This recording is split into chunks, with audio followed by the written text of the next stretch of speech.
आज गौरव आर्या ने हर पाकिस्तानी की आंखें खोल दी है। यस, आज हम मिक्स मैच रिएक्शन देखने वाले हैं गौरव आर्या जी की वीडियो पे। Gaurav Arya open eyes of every Pakistani. तो देखते हैं फिर मिक्स मैच रिएक्शन। आपको मिक्स रिएक्शन अगर पसंद आए तो वीडियो को लाइक जरूर करना, चैनल को सब्सक्राइब जरूर करना। तो मैं झूठा हो गया। इमरान खान ने वही बात बोली कि 40,000 दहशतगर्द हैं पाकिस्तान के अंदर, वो स्टेट्समैन हो गया। पाकिस्तानी फौज एक बहुत बड़ा कब्जा ग्रुप है और इन्होंने सिर्फ कश्मीर पर कब्जा नहीं करा, इन्होंने डीएचए के जो प्लॉट्स हैं ये सब कब्जा ग्रुप्स हैं। पाकिस्तान में जो सबसे पॉश सोसाइटीज हैं वो कौन सी हैं? डिफेंस हाउसिंग की है ना। बड़े बड़े जर्नल, बड़े ब्यूरोक्रेट्स, बिजनेसमैन डीएचए में रहते हैं। फिर कहते हैं कि तुम लोगों ने मुक्ति बाहिनी ट्रेन करी। हाँ, करी थी, इंडियन आर्मी ने ट्रेन मुक्ति बाहिनी, रॉ ने करी थी ट्रेन मुक्ति बाहिनी। हमने हथियार पकड़ाए बंगालियों को, हमने सिखाया उनको, हमने सिखाया हथियार चलाना, हमने सिखाया कि ये जो टेलीफोन के तार हैं कैसे उड़ाने हैं, कैसे तार काटने हैं। हमने बोला कि बिजली के तार कैसे काटने हैं, रेल की पटरियां कैसे उड़ानी है बारूद से, ये हमने सिखाया। लेकिन जो जज्बात थे उसके पीछे वो हमने पैदा नहीं करे। India is not responsible for the creation of मुक्ति बाहिनी। मुक्ति बाहिनी बनी है 30 लाख बंगालियों की गर्दन काटने के बाद, 10 लाख बंगाली औरतों के रेप के बाद, तब बनी है मुक्ति बाहिनी। जनरल टेका खान ने यह बोला कि मैं बंगालियों की नस्ल बदल दूंगा। Pakistani army officially ordered the rape of Bengali women. Hamoodur commission report में लिखा है, इट्स ऑन रिकॉर्ड। आपके जर्नल ने, जिसको बुचर ऑफ बंगाल कहते हैं, और बाद में वही आपने उसको माथे पे जो चढ़ा दिया। आपको लगा कि ये भी गजनवी और गौरी टाइप का ही है, आपने उसको माथे पे चढ़ाया, उसने जाके वो बाद में बुचर ऑफ बलूचिस्तान बना। उस डीलर ने अपने दोस्त से बात करी कि मुझे इतना बड़ा ऑर्डर मिला है। वो दोस्त था रॉ का एजेंट। मैं पाकिस्तानियों को वाज़ेह तौर पे बता दूं कि आपकी फौज का एक बंदा सियाचिन ग्लेशियर के 1 स्क्वायर फुट पे भी नहीं है। There is no Pakistan army on Siachen glacier, it is only the Indian army. ये नीचे कर दूं मैं, ये उसी को सियाचिन मानते हैं, ये लाहौर को सियाचिन बोलते हैं इनकी। वो ब्रिगेडियर सीढ़ियां चढ़ते चढ़ते पाकिस्तान की रैंक्स की, एक दिन वो बन गया chief of army staff of Pakistan army. उस ब्रिगेडियर का नाम था ब्रिगेडियर परवेज मुशर्रफ। परवेज मुशर्रफ ने इसीलिए कारगिल की लड़ाई लड़ी क्योंकि वो चाहता था कि सियाचिन को आइसोलेट करें। बहुत एग्रेसिव प्लानिंग है उनकी, बहुत out of the box thinking है पाकिस्तानी आर्मी की, but they lack the will power to carry it forward, carry it through. ये लोग सोचते हैं T20 का मैच है। ओ भाई, जंग T20 नहीं होती, जंग टेस्ट मैच है। 5 दिन धूप में खड़ा होना पड़ता, तब जाके वो जीते हार का फैसला हो। इमरान खान को बोल दिया बेवकूफ की तरह बेचारा हो कि कभी किसी से जहाज मांगता है, जैसे उबर गायब होगा ना जहाज, कभी वो सऊदी अरब का जहाज मांग लिया, कभी किसी का जहाज मांग लिया, यहां पे चला गया, वहां पे चला गया, इससे बात कर ली, होगा क्या? आप कश्मीर कश्मीर कर रहे हैं, कह रहे हैं मैं सफीर बनूंगा कश्मीर का, मैं एम्बेसडर हूं कश्मीर का। भाई तू पाकिस्तान का एम्बेसडर बन जा पहले। ऐसा नया पाकिस्तान बनाया है वैभव, इतना खूबसूरत पाकिस्तान बनाया है कि 5 से लेकर 2.5 पर आ गई इनकी जीडीपी। दैट्स इट, बन गया नया पाकिस्तान। नया तो उसने नया प्रॉमिस करा था, उसने बेहतर पाकिस्तान प्रॉमिस नहीं करा था इमरान खान ने, उसने नया बोला था। भाई 5 से 2.5 पे आ गए, नया हो गया। आप भारत के बारे में झूठ बोलेंगे, आपको भारत से रिस्पॉन्स मिलेगा। आप झूठ बोलना बंद कर दीजिए, हम भी अपनी दुकान बंद कर देते हैं, क्या फर्क पड़ता है? आप यही तो कहते हैं ना कि नफरत की दुकान चलाते हो, तो हम अपनी दुकान बंद कर लेते हैं ना। मान लेते हैं आप कह रहे हैं दुकान है, आपने बोला सब ठीक है, लो शटर डाउन कर दिया। और पाकिस्तानियों से एक आखिरी बात कहना चाहूंगा, you are watching defensive offence, I am major Gaurav Arya. Please don't forget to subscribe and press the bell icon. आप लोगों के लिए बहुत जरूरी एंटीबायोटिक डोज है ये, जो मैं हर हफ्ते आपको देता हूं। Don't forget to subscribe.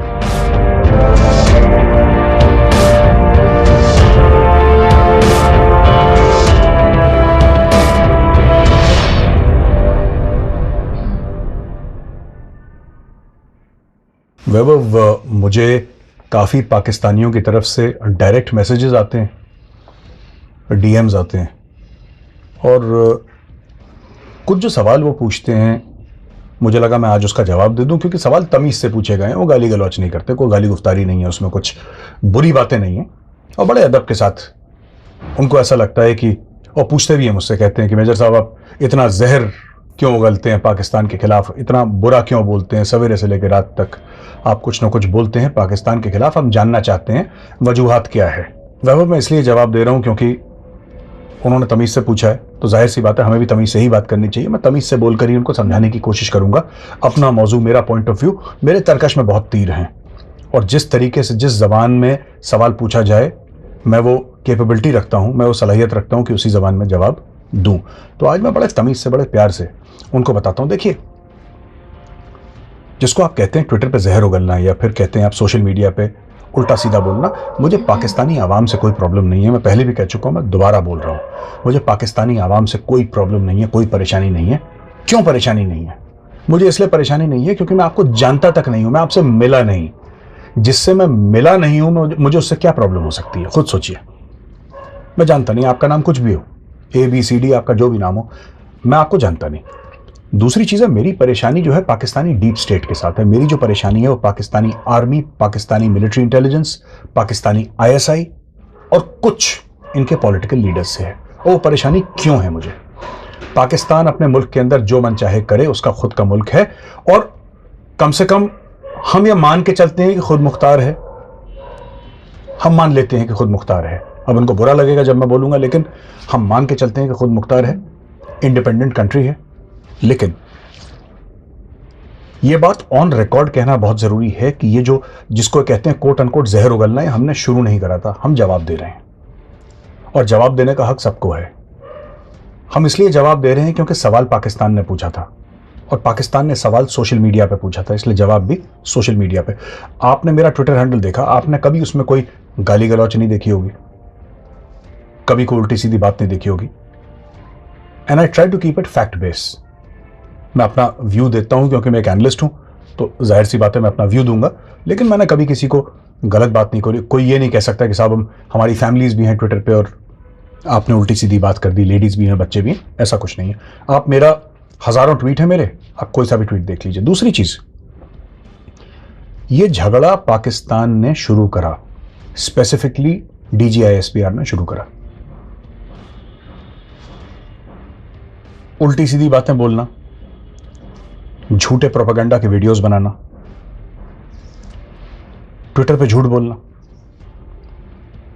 ये सब DGI-SPR ने शुरू करा। और जाहिर सी बात है, अगर उन्होंने ये मान ही लिया है कि हम उनके दुश्मन हैं और हमने मान लिया कि वो हमारे दुश्मन हैं, फिर दुश्मन से आप क्या उम्मीद रखते हैं? वो करेगा, कोई बात नहीं, स्वागत है आपका, यू वेलकम, आप करें।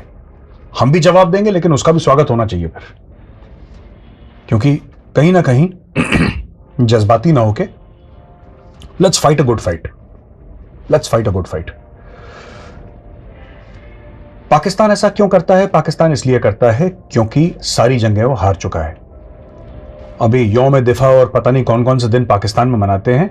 मैं 2-3 मिनट में इन पूरे जो भी जितने भी यौम हैं इनके, मैं आपको बता दूं इनकी सच्चाई क्या है। और मैं चाहता हूं कि जो मैं बोल रहा हूं, पाकिस्तानी अपने जर्नलों की लिखी हुई किताबें,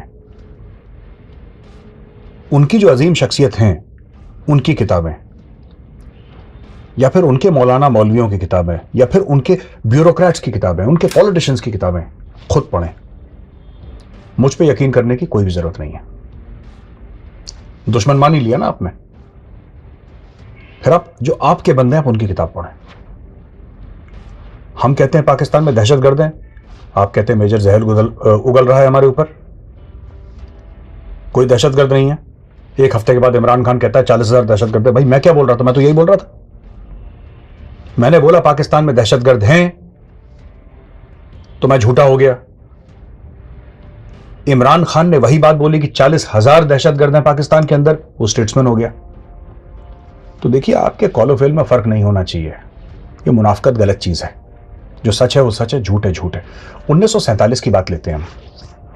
1947 में पाकिस्तानी ये कहते हैं कि हमने कश्मीर हथिया लिया। आई एम सॉरी, ये फिर इनको झूठ पढ़ाया गया है। ये इनका सब्जेक्ट होता है पाकिस्तान स्टडीज, जिसमें कि पूरा का पूरा मतलब जिसको कहते हैं ब्लैक बोर्ड साफ कर दिया पाकिस्तान का। 1947 में जब पाकिस्तानी कबाइलियों ने और पाकिस्तानी फौज ने कश्मीर पे अटैक करा था, उस वक्त जो कश्मीर का महाराजा था उसने इंस्ट्रूमेंट ऑफ एक्सेशन साइन नहीं करा था। यानी कि टेक्निकली स्पीकिंग, जब पाकिस्तानी फौज और पाकिस्तानी कबाइली कश्मीर में घुसे, कश्मीर उस वक्त ना भारत का हिस्सा था ना पाकिस्तान का हिस्सा था। जितने भी 550-600 प्रिंसली स्टेट्स थे भारत में, उन सबको चॉइस दी थी ना कि आपको इंडिपेंडेंट रहना है, कि आपको भारत का हिस्सा रहना है, कि पाकिस्तान का हिस्सा रहना है। सब लोगों ने अपनी चॉइस दी। जब सब लोगों ने अपनी चॉइस दी तो कश्मीर को भी चॉइस देनी थी। कश्मीर का जो महाराजा था, जम्मू एंड कश्मीर का, उसने डिले करा मामला। जब उसने डिले करा तो उसके बाद पाकिस्तानियों ने उसका फायदा उठाया, पाकिस्तान ने अटैक करा। जब पाकिस्तान ने अटैक करा तो महाराजा ने फिर हमसे हेल्प मांगी कि साहब आप हमारी हेल्प करें। इंडिया ने बोल दिया कि हम आपकी हेल्प कैसे करें, आप तो इंडिपेंडेंट रहना चाहते हैं, तो या तो आप हिंदुस्तान का हिस्सा बने। उसने बोला ठीक है। He signed the instrument of accession 26-27 अक्टूबर को इंस्ट्रूमेंट ऑफ एक्सेशन साइन हुआ। इमीडिएटली 1 सिख और 4 कुमाऊं, पहले 1 सिख आई फिर 4 कुमाऊं आई। ये दोनों यूनिट्स थी जिन्होंने लैंड करा और पाकिस्तानियों को पुशबैक करने की कोशिश करी। काफी हद तक पुशबैक भी करा। जहां तक पुशबैक करा, जब तक यूनाइटेड नेशंस का सीज फायर अनाउंस नहीं हुआ तब तक पुशबैक करा। जहां तक वो पुशबैक कर चुके थे ये लोग, उसको सीज फायर लाइन बताया। 1972 के बाद इसी को लाइन ऑफ कंट्रोल का नाम दे दिया गया। अब आप देखिए, पाकिस्तान ने भी 2 अग्रीमेंट साइन करी थी। पाकिस्तान हर समय कह रहा 1947-48 यूएन रेजोल्यूशंस, कश्मीरियों को उनके हकूक कौन दिलवाएगा, और भारत ये कर रहा है। ये दुनिया भर के ड्रामे। इनको अपना इतिहास, पाकिस्तानियों को अपनी तारीख खुद नहीं पता। पता नहीं है क्या पढ़ते हैं स्कूलों में, क्या काम करते हैं लोग, I don't know, but they should be aware कि स्टैंड स्टिल अग्रीमेंट साइन करी थी पाकिस्तान ने। It's on record. आप खुद जाके अपने हिस्टोरिकल रिकॉर्ड्स देखें। आपने स्टैंड स्टिल अग्रीमेंट साइन करी है। आपने खान ऑफ कलात के साथ साइन करी थी। आपने जम्मू एंड कश्मीर के लिए साइन करी थी। आपने वो वायलेट करी, आपने ये वायलेट करी। खान ऑफ कलात के बाद कोई खास फौज नहीं थी, आपने बलूचिस्तान निगल लिया इलीगली। आपने इलीगली गलत तरीके से बलूचिस्तान को पूरा आपने पाकिस्तान में मिला लिया। कश्मीर के साथ नहीं कर पाए क्योंकि यहां पे इंडियन आर्मी अब आ चुकी थी। Jammu and Kashmir including Pakistan occupied Kashmir is an inalienable part of India. वो भारत का हिस्सा है। और क्यों है भारत का हिस्सा, मैं आपको बताता हूं। कश्मीर का नाम आता है ऋषि कश्यप से। ये भारत का हिस्सा आज से नहीं, 5000 साल से भारत का हिस्सा है। पाकिस्तानियों को ऐसा लगता है कि जिस दिन यूनाइटेड नेशंस ने वो साइन करा कि साहब यहां पे प्लेबिसिट हो, और उसकी भी शराइत हैं जिनके बारे में पाकिस्तानियों को कुछ पता ही नहीं है। वो तो कहते हैं जी ऐसा कल करवा लीजिए, जैसे इनके रावलपिंडी में चुनाव हो रहे होंगे। लेकिन इनको यह पता होना चाहिए कि उसकी भी शराइत थी। लेकिन उसके पहले क्या हुआ था, आपको जानना जरूरी है ना। उसके पहले क्या हुआ था? उसके पहले यह हुआ था कि वहां पे ये जो पूरा एरिया है शामिल पीओके, ये भारत का हिस्सा था, जो कि पाकिस्तान ने गलत तरीके से, ये अवैध कब्जा जिसको कहते हैं, ये पाकिस्तानी फौज एक बहुत बड़ा कब्जा ग्रुप है। और इन्होंने सिर्फ कश्मीर पर कब्जा नहीं करा, इन्होंने डीएचए के जो प्लॉट्स हैं, ये सब कब्जा ग्रुप्स हैं। पाकिस्तान में जो सबसे पॉश सोसाइटीज हैं वो कौन सी हैं? डिफेंस हाउसिंग की है ना। बड़े बड़े जर्नल, बड़े ब्यूरोक्रेट्स, बिजनेसमैन डीएचए में रहते हैं। अब मैं इस चीज में पढ़ना नहीं चाहता, इसके पीछे हम वीडियो, इसके बारे में हम वीडियो पहले कर चुके हैं। अब मैं आता हूं, देखिए ये 1947-48 की जंग की हमने बात करी। अब 65 की जंग 1965, जिसमें ये यौम दिफा या कुछ ऐसी कुछ मनाते हैं अपना त्यौहार जैसा वहां पे पाकिस्तान में, कि हमने लाहौर बचा लिया हिंदुस्तानी से, और हिंदुस्तानी फौज से, काबिज फौजों से हमने लाहौर बचा। भाई लाहौर तो बचा बचाया था। लाहौर को क्या परेशानी थी? लाहौर तो बचा बचाया था। आप लोगों ने अटैक करा अखनूर, आप चढ़ दौड़े अखनूर पे। Akhnoor erstwhile Jammu and Kashmir state का हिस्सा है। आप अखनूर पे चढ़ दौड़े क्योंकि आपको ऐसा लगा कि साहब हम कश्मीर फतेह कर सकते हैं। तो अखनूर पे तो लड़ाई हुई, कश्मीर में लड़ाई हुई, लेकिन दूसरा फ्रंट इंडिया ने खोल दिया पंजाब में। तब आप परेशान हो गए कि इंडियन आर्मी की जहरियत है और ये है, बड़ा एग्रेसिव है। एग्रेसिव साहब अटैक आपने पहले करा था। आपके जनरल्स ऑन रिकॉर्ड हैं, आप पढ़ें उनको जरा प्लीज। आप पढ़ें अपने जनरल्स के व्यूज कि आपके जनरल्स ने क्या लिखा। 1971 की लड़ाई, ये कहते हैं कि साजिश हुई। सकूत ढाका की बात करते हैं कि साहब बड़ी साजिशें करी हैं और भारत ने, और भारत ने प्लॉट करा, प्लान करा। अगर आपने हमें दुश्मन मान लिया है तो मेरा काम है साजिश करना आपके खिलाफ, और आपका काम है हमारे खिलाफ साजिश करना। तो आप मुझसे क्या तवक्को रखते हैं? और दूसरी चीज, हर एक साजिश का एक बेस होता है, हवा में साजिशें नहीं होती। अगर आप ये कहते हैं कि भारत ने साजिश करी है, हवा में साजिशें कभी नहीं होती वैभव। साजिशें, जो साजिश होती है ना, उसकी जड़ें बहुत गहरी होती हैं।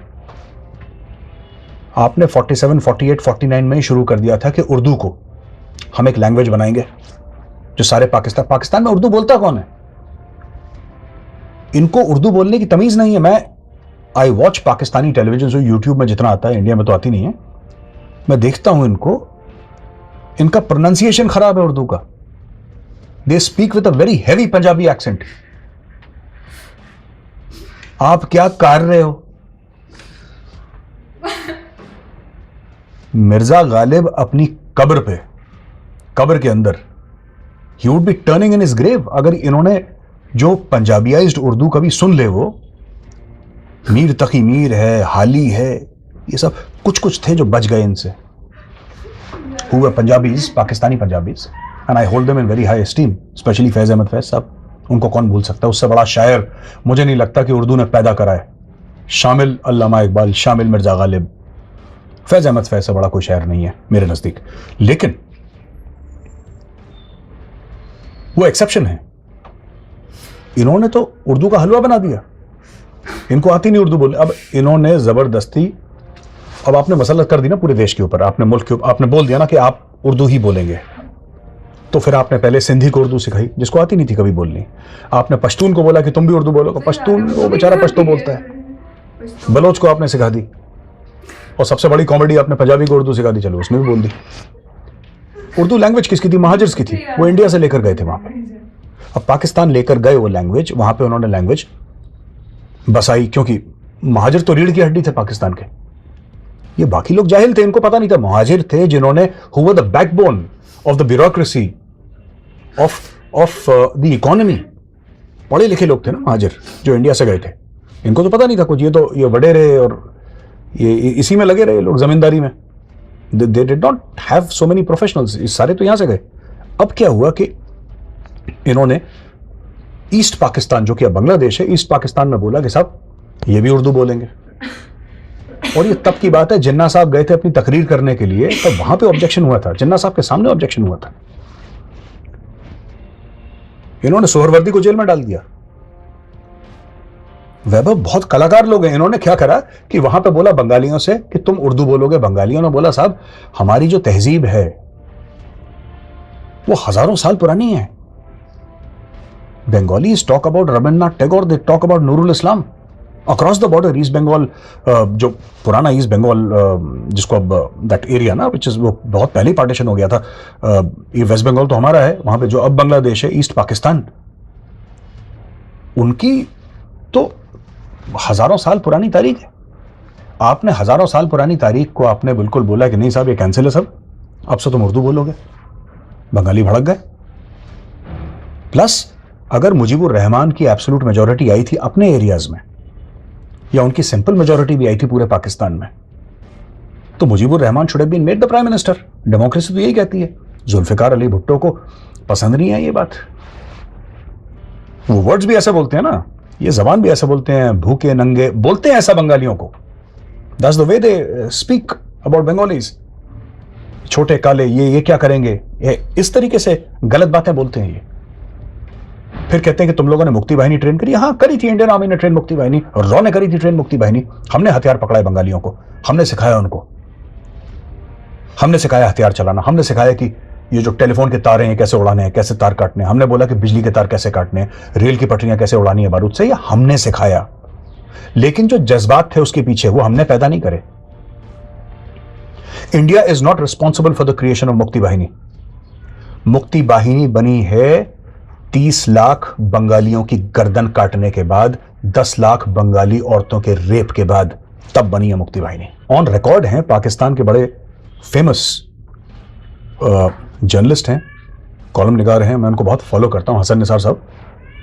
और उन्होंने बोला नाजायज बच्चे, लाख से ज्यादा नाजायज बच्चे पैदा हुए।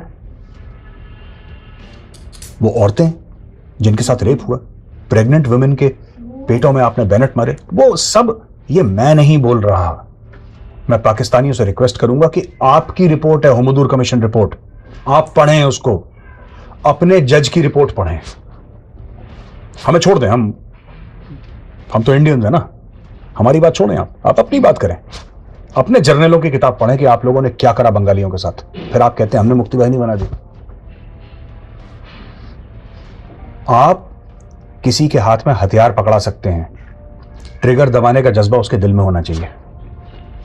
वो जज्बा कहां से आया? मुक्ति वाहिनी उन औरतों की चीखों से बनी है। वो जो 30 लाख बंगाली जब मर रहे थे, वो जो औरतें रेप हो रही थी, उनकी बद्दुआएं थी। इसलिए ईस्ट पाकिस्तान आज बांग्लादेश है, ये सच है। जनरल टिक्का खान ने क्या बोला? जनरल टिक्का खान ने यह बोला कि मैं बंगालियों की नस्ल बदल दूंगा। Pakistani army officially ordered the rape of Bengali women. Hamoodur commission report में लिखा है, इट्स ऑन रिकॉर्ड। आपके जर्नल ने, जिसको बुचर ऑफ बंगाल कहते हैं, और बाद में वही आपने उसको माथे पे जो चढ़ा दिया। आपको लगा कि ये भी गजनवी और गौरी टाइप का ही है, आपने उसको माथे पे चढ़ाया, उसने जाके वो बाद में बुचर ऑफ बलूचिस्तान बना, टिक्का खान। तो इनके हीरोज ऐसे हैं पाकिस्तान में। टिक्का खान ने पूरा साफ कर दिया मामला वहां पे, ऑपरेशन सर्चलाइट। रात को बंगालियों के घर में घुस घुस के उनको मारा। Pakistani general, I think it was tikka Khan only, if I am not mistaken, Pakistani officers को लेक्चर दे रहा था और बोल रहा था अब मैं आ गया हूं, अब मैं बंगालियों की नस्लें बदल दूंगा। एक बंगाली अफसर था उसमें, क्योंकि ईस्ट और वेस्ट पाकिस्तान एक ही थे, उसमें बंगाली ऑफिसर्स भी थे। और उस बंगाली ऑफिसर ने जब सुना कि ये हमारी औरतों के बारे में ऐसी बुरी बात कर रहा है, उसके पास पिस्टल थी, वो गया एक कमरे में, उसने पिस्टल निकाली, अपने सर पे रखी और उसने ट्रिगर दबा दिया। उसने खुदकुशी कर ली उस बंगाली अफसर ने। ये ऑन रिकॉर्ड है। एक पंजाबी अफसर है, मुझे उसका नाम याद नहीं है, और मैंने ढाका डूबते देखा, उसने किताब लिखी है जिसमें वाकया है। तो ये जो भी मैं बातें कह रहा हूं, आप खुद के जो आपके जर्नल हैं, खुद के आपके आला अफसर हैं, खुद के ब्यूरोक्रेट्स हैं, उनकी जबानी या कहानी सुनिए। अब हम आ जाते हैं 1999 कारगिल पे। कारगिल की स्टोरी क्या है? मैंने टीवी शो भी करी थी उसके ऊपर। मैं फिर से एक बार, ये पाकिस्तानियों को जानना जरूरी है कि कारगिल क्यों हुआ। इनको लगता है कि कश्मीर हमारी शहर आ गई, ये डायलॉग जो उनको बचपन से सिखाते आ रहे हैं ना, जहर घोलते आ रहे हैं इनके रगों में, कश्मीर हमारी शहर आ गए और हम ये कर देंगे वो कर देंगे। कुछ इनके कख इनके बस का नहीं है। कारगिल की वजूहात सियाचिन ग्लेशियर थी और उसका सराउंडिंग एरियाज, ये काराकोरम, नुब्रा वैली और इधर सियाचिन है। जब 1984 में इंडियन आर्मी सियाचिन गई और वहां पे तिरंगा लगाया, तो एक यंग ऑफिसर था कुमाऊं रेजिमेंट का, मेरी रेजिमेंट का। उस ऑफिसर का नाम था captain Sanjay Kulkarni. That officer later became lieutenant general Sanjay Kulkarni. He was director general infantry as a war hero, और बड़ा शिरदिल अफसर। At a young age, he went to Siachen. He took over Siachen. एक उनको बोला था कि तुम रेडियो साइलेंस मत तोड़ना। रेडियो साइलेंस मत तोड़ना यानी कि रेडियो पे बात मत करना, क्योंकि पाकिस्तानी सुनेंगे, उनको पता लग जाएगा। पाकिस्तानियों को ऑलरेडी प्लान था सियाचिन कैप्चर करने का, उस पर मैं थोड़ी देर के बाद आऊंगा। रेडियो साइलेंस क्यों तोड़ा कैप्टन संजय कुलकर्णी ने? क्योंकि एक जवान था जिसकी तबीयत बहुत ज्यादा खराब हो गई थी और उनको ये लग रहा था कि जवान मर जाएगा, जिंदा नहीं रहेगा ये। उन्होंने मजबूरी में रेडियो साइलेंस तोड़ा। तब पाकिस्तानियों को पता लगा कि इंडियन आर्मी सियाचिन में आ चुकी है और सियाचिन कैप्चर हो चुका है। इंडिया को कैसे पता लगा कि पाकिस्तान सियाचिन में आने वाली है? क्योंकि पाकिस्तान ने 2 या 2,500 एक्सट्रीम कोल्ड वेदर की क्लोथिंग और इक्विपमेंट का ऑर्डर दिया था एक लंदन के डीलर को, बिना उससे यह पूछे कि तुम और किसको सप्लाई करते हो। सच्ची बात तो यह है कि वो इंडिया को भी सप्लाई करता था। उस डीलर ने अपने दोस्त से बात करी कि मुझे इतना बड़ा ऑर्डर मिला है। वो दोस्त था रॉ का एजेंट। उसने आर्मी हेडक्वार्टर फोन करा या इंडिया फोन करा होगा उसने और बताया होगा कि साहब ये स्टोरी है, मुझे नहीं पता इसका मतलब क्या है, पर मेरे पास इंफॉर्मेशन आई है कि पाकिस्तान ने एक बहुत बड़ा ऑर्डर दिया है एक्सट्रीम विंटर क्लोथिंग का। तब इंडिया को पता लगा, हो ना हो ये सियाचिन के ऊपर कब्जा करने की बात कर रहे हैं। तब वहां पे हमने मूव करी यूनिट्स और वो यूनिट्स वहां पे गई और पहले टीम लेकर गए थे, first person to hoist the tricolour Bilafond La पे, that is captain Sanjay Kulkarni, later lieutenant general. मेरी रेजिमेंट क्या हुआ? अब पाकिस्तान ने वापस अटैक करना शुरू करा, काउंटर अटैक। फिर बाना पोस्ट की कहानी हुई, जो कायदे आजम पोस्ट थी, कायद पोस्ट थी, वो बाना पोस्ट बनी, जिसपे सूबेदार बाना सिंह ने अटैक करा और अटैक लीड करा, परमवीर चक्र मिला उनको। वहां पे झोंक दिया पाकिस्तानियों ने फौजी कि किसी भी तरीके से भारत को सियाचिन से फेंको। एक बार इंडियन आर्मी बैठ गई तो अब तो 84 से लेकर अभी हम अब तक हैं, तो आप समझ लीजिए कितने साल हो गए इतने। इंडियन आर्मी वहां से हटी नहीं, और आज की तारीख में एक पाकिस्तान की ब्रिगेड है जिसको पाकिस्तान कहता है सियाचिन ब्रिगेड।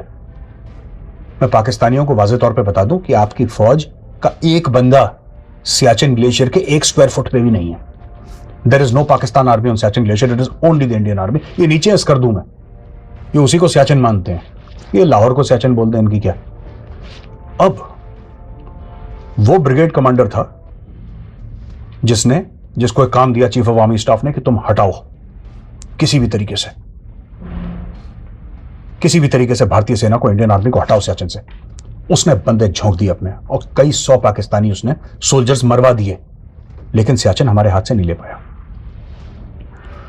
उसने बेनजीर भुट्टो को एक प्रपोजल दिया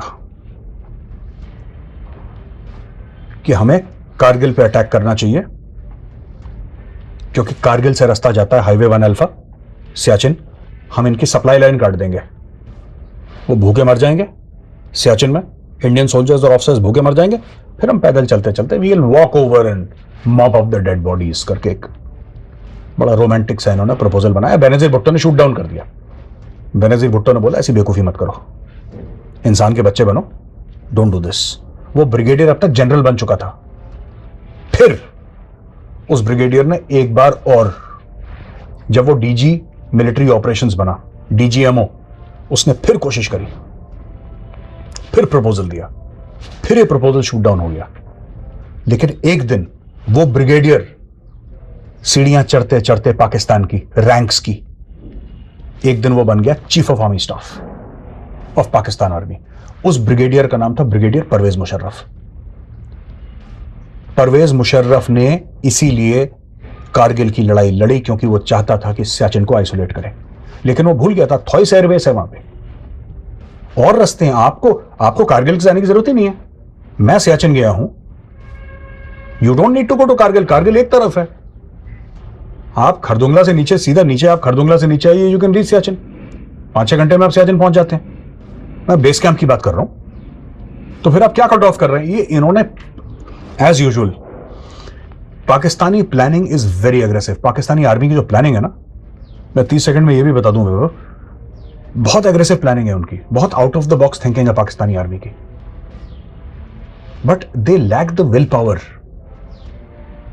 to carry it forward, carry it through. ये लोग सोचते हैं T20 का मैच है। ओ भाई, जंग T20 नहीं होती, जंग टेस्ट मैच है। 5 दिन धूप में खड़ा होना पड़ता है, तब जाके वो जीते हार का फैसला होता है। बड़ी ऑडेशियस इनकी प्लानिंग है, ये कर दो, यहां से ये आ जाएगा, ये वो होता जाता कुछ नहीं, क्योंकि they don't have the, either they don't have the depth और they don't have the maturity. ये बार बार ये गलती करते हैं। तो ये इनकी हार है 1999 में। इन्होंने क्या हासिल करा कारगिल में? आपको हासिल क्या हुआ कारगिल से? आप ये एक बात सोच के बताए ना कोई पाकिस्तानी, आपको हासिल क्या हुआ? आपने अटैक करा, नवाज शरीफ को जाना पड़ा, बिल क्लिंटन से मिलना पड़ा, आपकी फौजों की लाशें तो हमने गाड़ी हैं फौजियों के, there are pictures available on the internet, आप देखें। आपको क्या हासिल हुआ अपने इंदे मरवा के? आपने इतने बंदे अपने मरवा दिए, आपको क्या हासिल हुआ? आपके जनरल्स ऑन रिकॉर्ड हैं कि आपके 1000 से ज्यादा लोग मारे गए वहां पे। 1000 से ज्यादा जाने गई क्यों? पाकिस्तानी जानों की बात कर रहा हूं। हमारे तो 527 वीरगति को प्राप्त हुए हमारे। पाकिस्तानी कहते हैं सर कि हमारे क्यों? इसलिए पाकिस्तान को यह पता लग गया कि वो कन्वेंशनल वॉर भारत के साथ जीत नहीं सकता, इट कैनॉट बी डन। इसीलिए वो आसिफ गफूर साहब ये कहते रहते we'll give you a surprise. हम तो वेट कर रहे हैं सरप्राइज का। अभी तक तो किसी ने कोई सरप्राइज दिया नहीं हमें, ना मुझे आगे कोई उम्मीद है कोई सरप्राइज देंगे। पाकिस्तानी बड़े खुश हैं अपनी फौज से। इनकी पूरी फौज सिर्फ ट्विटर पे है।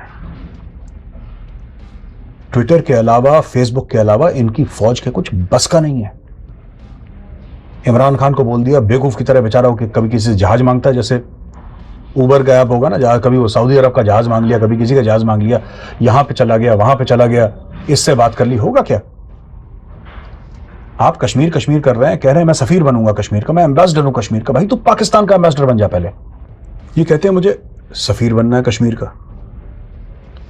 कश्मीर कॉज जिसको आप मानते हैं, कश्मीर कॉज, मसला है कश्मीर, जितना पाकिस्तानी फौज ने और पाकिस्तानी डीप स्टेट ने उसको हार्म करा है, अगर ऐसी कोई कॉज है तो इट इज अनफैथमेबल। इन लोगों ने, देखिए वैभव, सीधी सी बात है, अगर मैं हूं, ठीक है, और मैं कुछ बात बोलता हूं और मेरे सपोर्ट में एक चोर आता है, मेरी बात सही हो या गलत हो बात की बात है, वो अलहदा बात है।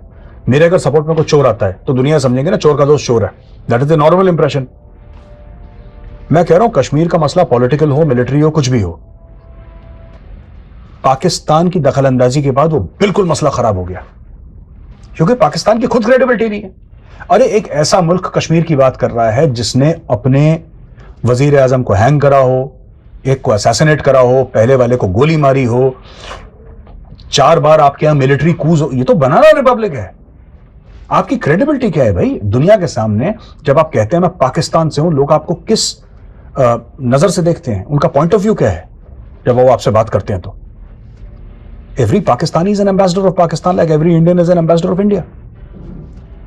हमारी तो अच्छी बातें बुरी बातें हम ओन करते हैं, ये ओन नहीं करते। अब देखिए, अंदरूनी मसला है पाकिस्तान का, हमें को कहने की जरूरत है नहीं इसमें, लेकिन फिर भी बता देता हूं, 16% इनका एसेंशियल फूड आइटम्स का इनका इन्फ्लेशन है पाकिस्तान में। अफगानिस्तान का 8 है, इंडिया का 3 और बांग्लादेश का आई थिंक 6 और something like that. Essential food items का इन्फ्लेशन है। यू नो, मोर देन 10 और 12 लाख पीपल पिछले साल भर में अनएम्प्लॉयमेंट का शिकार है पाकिस्तान में, क्योंकि सिर्फ 20 करोड़ की आबादी है उनकी, 20, तो 10-12 lakh is a big figure for them, right?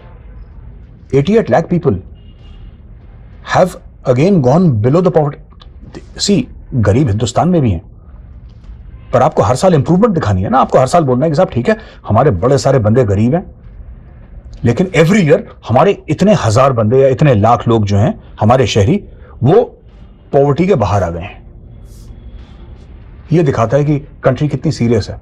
Pakistan negative में जा रहा है, इनको कश्मीर की पड़ी, और हमारे लिए अच्छी बात है वैभव, ये कश्मीर कश्मीर करो, तभी तो जाहिल रहेंगे ये लोग। पाकिस्तान का प्राइम मिनिस्टर खड़े होकर बोलता है मैं कश्मीर का एम्बेसडर हूं। भाई साहब आपको वोट किसने दिया था? आपको पाकिस्तानियों ने वोट दिया था। आप पाकिस्तानियों की बात ही नहीं, जिन लोगों ने आप, जो आपकी कॉन्स्टिट्यूंसी है, जिनके लिए आपने बोला, आपने क्या ये बोला था कि नया कश्मीर बनाएंगे? आपने तो ये बोला था ना नया पाकिस्तान बनाएंगे। बन गया नया पाकिस्तान आपका? तो बन भी नहीं सकता। सारा झूठ पे है ना मामला, आपने लोगों को चूरन खिला दिया। ऐसा नया पाकिस्तान बनाया है वैभव, इतना खूबसूरत पाकिस्तान बनाया है कि 5 से लेकर 2.5 पर आ गई इनकी जीडीपी। दैट्स इट, बन गया नया पाकिस्तान। नया तो उसने नया प्रॉमिस करा था, उसने बेहतर पाकिस्तान प्रॉमिस नहीं करा था इमरान खान ने, उसने नया बोला था भाई 5 से 2.5 पे आ गया, नया हो गया। तो आपने देखा ही नहीं ऐसा। अब देखिए, वापस आता हूं उन लोगों से जो मुझसे कहते हैं सोशल मीडिया पे कि साहब आप जो कहते हैं ना कि मेजर साहब जहर, क्यों इतना जहर? फिर कहता हूं शुरुआत कहां से हुई थी। आपने सवाल पूछा, हमने जवाब दिया, हमने जवाब दिया, फिर आपने बोला कि साहब आप जवाब इतना जोर से क्यों देते हैं? तो ऐसा नहीं हो सकता। आप भारत के बारे में झूठ बोलेंगे, आपको भारत से रिस्पॉन्स मिलेगा। आप झूठ बोलना बंद कर दीजिए, हम भी अपनी दुकान बंद कर देते हैं, क्या फर्क पड़ता है? आप यही तो कहते हैं ना कि नफरत की दुकान चलाते हो, तो हम अपनी दुकान बंद कर लेते हैं ना, मान लेते हैं आप कह रहे हैं दुकान है, आपने बोला साहब ठीक है, लो शटर डाउन कर दिया, कल से मोहब्बतों की बात करते हैं। लेकिन दहशतगर्द कौन भेज रहा है भारत में? लश्कर तैयबा, जैश ए मोहम्मद, हिजबुल मुजाहिदीन, हरकतुल अंसार, इन सब के चीफ कौन हैं? हाफिज सईद कश्मीरी तो नहीं है, हाफिज सईद पंजाबी है ना, मौलाना मसूद अजहर पंजाबी है, पाकिस्तानी पंजाबी, पाकिस्तानी पासपोर्ट्स हैं इनके पास। फिर आप मुझसे कहते हैं कि मैं नफरत की दुकान चला रहा हूं। वहां पे इलेक्शन वो लड़ रहा है हाफिज सईद, तो खुद थोड़ा सोचें कि आप क्या बात कर रहे हैं। और ये देखिए, आप सवाल पूछते रहेंगे, यहां से जवाब आता रहेगा, साफ सीधी बात है, ठीक है। आप ये सोच रहे हैं कि आप मेरे ट्विटर के अकाउंट को आप रिपोर्ट करेंगे, मास रिपोर्ट करेंगे, आप मेरे ट्विटर के अकाउंट को आप उसको सस्पेंड करवा देंगे कुछ समय के लिए। डिफेंसिव ऑफेंस का अकाउंट है, वैभव सिंह का अकाउंट है, आपने परमानेंटली सस्पेंड करवा दिया। इससे होगा क्या? खुद अपने दिल से पूछिए, इससे होगा क्या? हम लोग बनाते हैं कंटेंट, ये जो रिकॉर्ड हो रहा है कैमरा के सामने रिकॉर्ड हो रहा है, क्या हुआ? आपने डिफेंसिव ऑफेंस का अकाउंट बंद करवा दिया, मुबारक हो आपको। फिर क्या होगा? ये कैमरा भी बंद हो जाएगा क्या? आपने वैभव सिंह का हैंडल बंद करवा दिया, तो मैं कहना चाहता हूं तुम कितने हैंडल मारोगे, हर घर से हैंडल निकलेगा। ये इसका कोई अंत नहीं है, ये चलती रहेगी चीज। आप ट्विटर पे रोकेंगे, ये चीज फेसबुक पे जाएगी, फेसबुक पे रोकेंगे, ये यूट्यूब पे जाएगी, इंस्टाग्राम पे जाएगी। और अगर आप सब कुछ रोक देंगे, आप कैमरा तो रोक नहीं सकते। हमारे कितने लोग हैं, बॉलीवुड सेलिब्रिटीज हैं, क्रिकेट के सेलिब्रिटीज हैं, जिनकी ट्विटर फॉलोइंग इमरान खान से कहीं ज्यादा है। किसी को बोल रहा लिंक ट्वीट कर दो, मटेरियल पहुंचना है ना, कंटेंट पहुंचना है, कंटेंट कैसे भी पहुंच जाएगा। इसको रोकने का आपके पास कोई तरीका नहीं है। There is no way you can win. आप कोशिश कर लीजिए। हमारा मुल्क 130 करोड़ का है। आप जरा आंख बंद करिए अपनी, मेरे पाकिस्तानी भाइयों बहनों, आंख बंद करिए और सोचिए, जरा एक फिगर अपने दिमाग में लाइए। 130 करोड़, एक छोटा सा चूहा और उसके बगल में एक बहुत बड़ा हाथी बैठा है। अब आपको कंपैरिजन पता लग जाएगा। जितनी आपकी टोटल पॉपुलेशन है ना, उतने हमारे बच्चे प्राइमरी स्कूल जाते हैं। तो इसके पहले कि आप ये सोचें कि ट्विटर वोटर ये सब छोटी चीजें हैं, ट्विटर सिर्फ एक जरिया है, ट्विटर रास्ता है, मंजिल कुछ और है। किसी और को हम ये रिकॉर्ड करके 10 पेन ड्राइव लेके अपने 10 दोस्तों को बोल देंगे कि आप अपने यूट्यूब चैनल में डाल के आप ट्वीट करिए। आप रोक लेंगे क्या? जश्न मनाना है मना लीजिए। दूसरा वीडियो आ रहा है, इसे कहते हैं बुलंद आवाज। बात ही कुछ ऐसी है कि सिर्फ इंडिया नहीं, पाकिस्तान तक गौरव आर्या जी की आवाज़ जाती है, और वो भी फैक्ट्स के साथ, पूरे उनके भी फैक्ट्स जो उन लोगों को भी नहीं पता, पाकिस्तान को सबकी आंखें खोल देते हैं हमारे गौरव आर्या साहब। तो हैट्स ऑफ टू गौरव आर्या। बहुत अच्छी लगती है जब उनकी आवाज़ सुनने को मिलती है। एक आवाज़ में एक वो है, बुलंद आवाज़ कहे, इसको क्या कहे, कि इंसान फोकस हो जाता है जब भी इनकी आवाज़ सुनता है। तो आपको भी मिक्स रिएक्शन देखने में अगर मजा आया तो वीडियो को लाइक जरूर करना, चैनल को सब्सक्राइब जरूर करना। तो मिलते किसी दूसरी वीडियो में। Bye bye, take care, thanks for watching.